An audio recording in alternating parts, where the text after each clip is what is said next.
Kepada masyarakat, saya tanya di mana-mana, apakah hidup sekarang ini lebih susah atau lebih mudah? Pada umumnya menjawab lebih susah. Mungkin lapangan pekerjaan Gerindra itu begitu. Enggak, kalau saya masyarakat pada umumnya begitu. Bisa ditanya di sini, saudara-saudara. Coba tanya aja, tempat susah. Adik-adik, hidup makin susah apa makin mudah? Loh, tepuk tangan dong. Bisa disurvei. Bisa disurvei. Tadi suruh tanya ini sekarang, yuk kalau di sini yuk pindah agenda bukan, tempat lain. Ini kan macam-macam ya. Jadi bisa disurvei. Hidup makin susah atau makin mudah itu survei. Saya ngefans idola banget sama Pak Fadlizon. Saking ngefansnya, saya sampai kepoin tuh Twitter beliau. Ih, keren banget. Setiap kali beliau update status di Twitter, yang balas ribuan. Walaupun isinya makian semua. Tapi beliau tetap stay cool gitu kan. Nih kalau kalian perhatiin tuh ya, isi Twitternya Pak Fadlizon, ya Allah setiap hari update-nya tiap 2 menit sekali. Ini Bapak mohon maaf nih, aktif banget di sosial media Pak. Bapak anggota dewan apa admin Bentura? Saya tuh cuma mikir aja gitu Pak. Ini Bapak kerjaannya ngapain kalau nge-tweet mulu? Atau sebenarnya Bapak tuh punya asisten. Jadi Bapak nge-tweet, asisten Bapak yang kerja. Nah saya berharap ini Bapak Fadlizon sebagai anggota parlemen itu tidak memihak salah satu kubu. Karena kalau itu Bapak lakukan bisa memperburuk citra Bapak yang sudah buruk. Wakil Ketua DPR RI Fadlizon yang penuh kontroversi. Memang demokrasi membutuhkan kontroversi, ya kan? Asal sehat dan damai. Kadang-kadang saya susah juga mengendalikan beliau, karena dunia berputar. Dulu fruit boy saya, sekarang wakil ketua DPR RI, ya kan? Dari segi protokol, waduh, aku kalah sama dia. Gitu. Tapi di partai aku masih. Tanggal 30 Desember 2020, tiba-tiba kita mendengar sebuah konferensi pers dari beberapa institusi mewakili pemerintah tentang pelarangan terhadap Front Pembela Islam atau FPI. Kenapa itu terjadi? Dan kenapa diberlakukan sekarang? Ini adalah yang menjadi pertanyaan publik. Ada apa sebetulnya? Hingga 6 kementerian melakukan surat keputusan bersama menghentikan organisasi ini, seolah-olah ada sesuatu yang luar biasa. Saya melihat bahwa ini adalah persoalan bagi perkembangan demokrasi kita. Ini adalah sebuah pembunuhan terhadap demokrasi kita.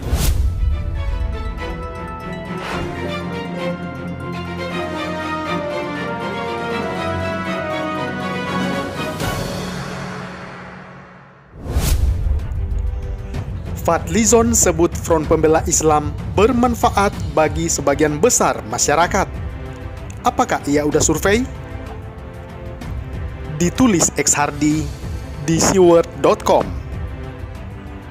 Halo Indonesiaku, jumpa lagi bersama saya di Suara Channel Bapak Infrastruktur. Fadlizon tampaknya terlalu pede untuk melawan arus dengan mempermasalahkan pembubaran dan pelarangan Front Pembela Islam. Ia protes dan menyayangkan hal tersebut. Menurutnya, Front Pembela Islam sangat bermanfaat bagi sebagian besar masyarakat Indonesia. Baginya ini adalah upaya untuk bentuk dari pembunuhan demokrasi. Dia juga mempertanyakan, kenapa baru sekarang terjadi?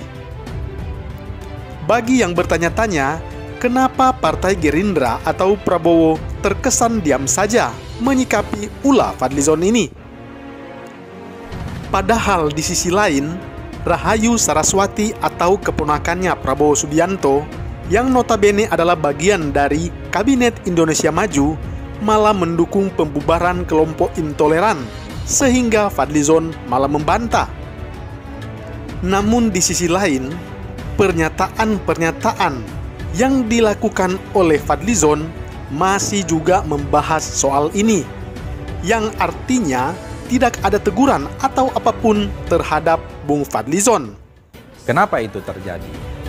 Dan kenapa diberlakukan sekarang? Ini adalah yang menjadi pertanyaan publik.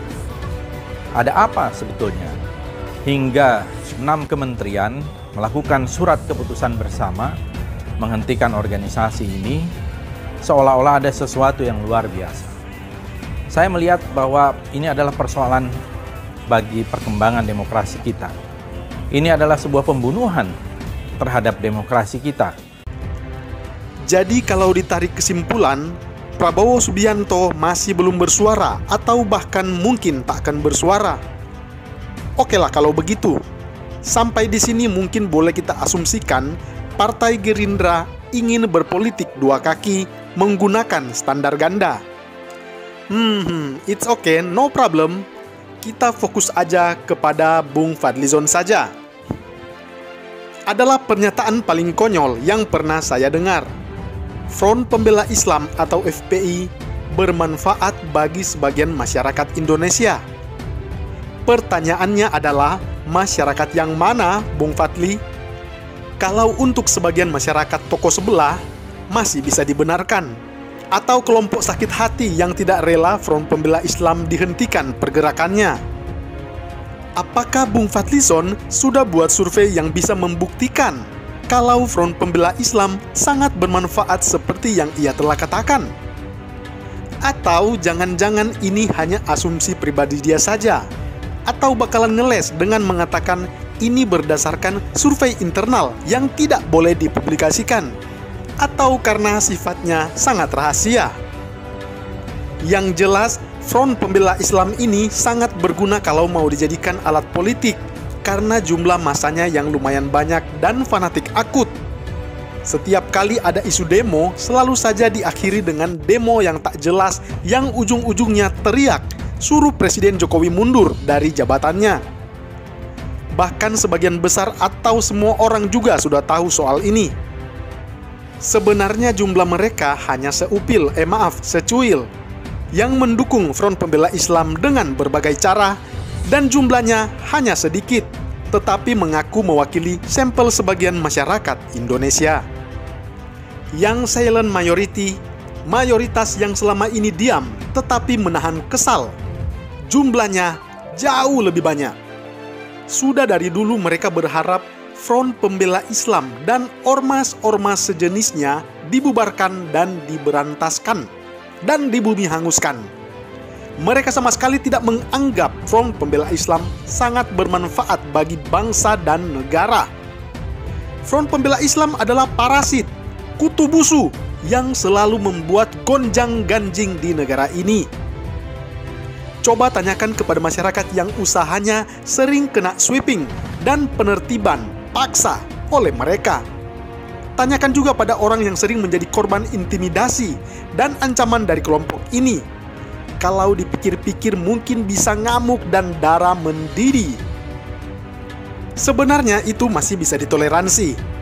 Namun yang menjadi masalah terbesar adalah Front Pembela Islam makin kemari makin berusaha menaikkan statusnya dari ormas pengacau bikin kegaduhan menjadi ormas yang berani menantang negara secara frontal. Biasanya hanya berani ribut dengan warga saja, namun kok sekarang mulai berani bikin ribut dengan negara? Atau besok-besok mungkin bakal ribut dengan negara-negara besar lainnya seperti Amerika Serikat, Rusia, atau dengan planet Mars, Jupiter, Saturnus, dan lain-lain. Makanya itu yang tidak bisa kita biarkan. Berani menantang negara artinya masyarakat luas bakal kena dampak baik langsung maupun tidak langsung. Sebenarnya lebih tepat kalau disebut berani karena disokong dan didorong dari belakang. Logikanya, siapa yang berani menantang negara secara terang-terangan kalau bukan karena ada yang mendorong-dorong? Kalau ada dorongan dari pihak belakang, ini justru sangat berbahaya. Artinya ada yang menggunakan Front Pembela Islam untuk membuat kekacauan.